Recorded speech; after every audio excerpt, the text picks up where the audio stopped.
Good morning. Welcome to what have I just read with Michael, with Malcolm, and with And a jingle. You need a muff with a jingle. Yes, very good. So we read more Jeremiah, But sort of moving on a little bit this time, we sort of get a little bit of a story here. right? And there's a battle. Well, first of all, the king says, the king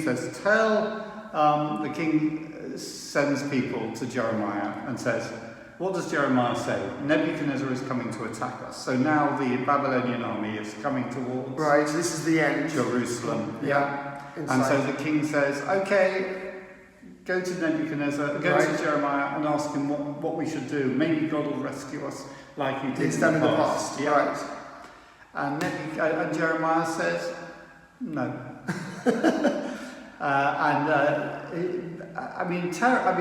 It's sort of... But it's interesting, he said, but at the end he says you should surrender. That was quite interesting. I know. Those who go and surrender, their lives will be spared. I thought that was a very interesting idea.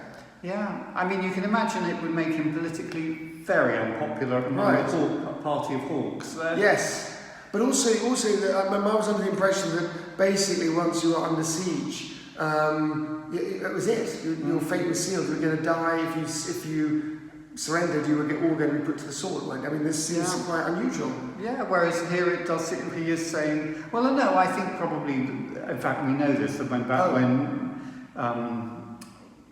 Nebuchadnezzar comes up, he sort of calls out them and says surrender, and those who surrender come out and sort of save their lives. Yes, they may be taken off to captivity in Babylon, but at least they save their lives. Their lives as a prize of war. Yeah, yes, interesting.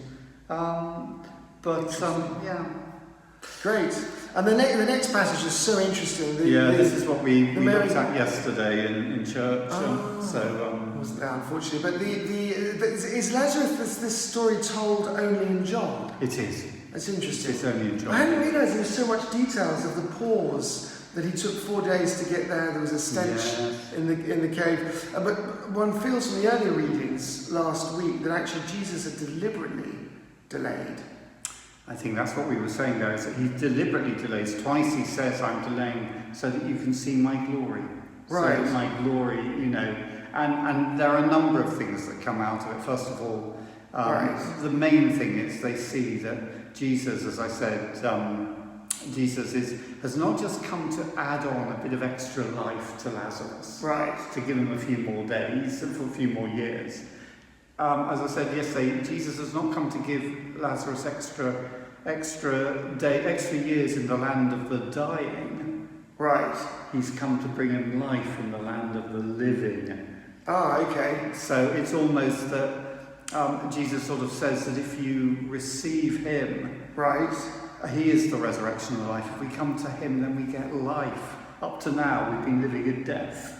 Okay. But also the thing here is he very much brings him back from the dead. I mean, there's the fact that he's been dead 4 days. 4 days is clear. It's very clear. Very clearly he has died. It isn't sort of like he was recently dead or perhaps having a deep nap or something. Exactly. And then he's also, there's this sort of implied stench, which kind of sounds a bit grim.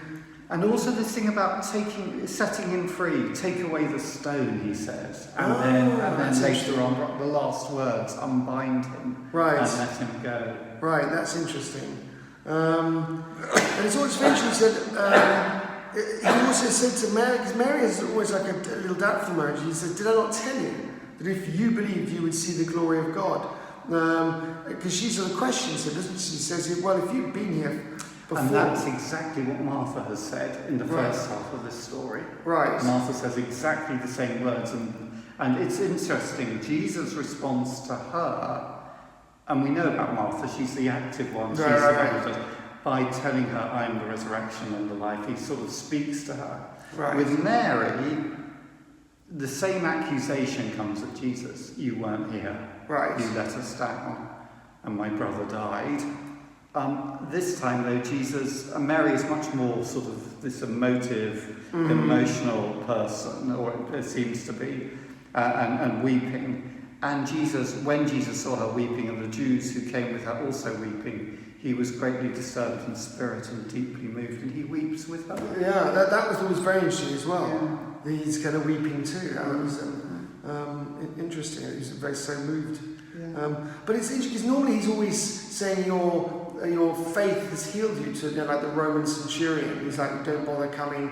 You're the boss. You just command it, and it will happen. So if you say, my servant, be well, he will be well. It's saying, like, I'm a soldier. That's what we do. But here it's different. It's very much that almost doubts him. And of course, Lazarus can't exercise any faith. Right. Because he's dead. Right, it's true. So, I mean, it is very clearly here, that this is the sovereign work of God coming in. Right.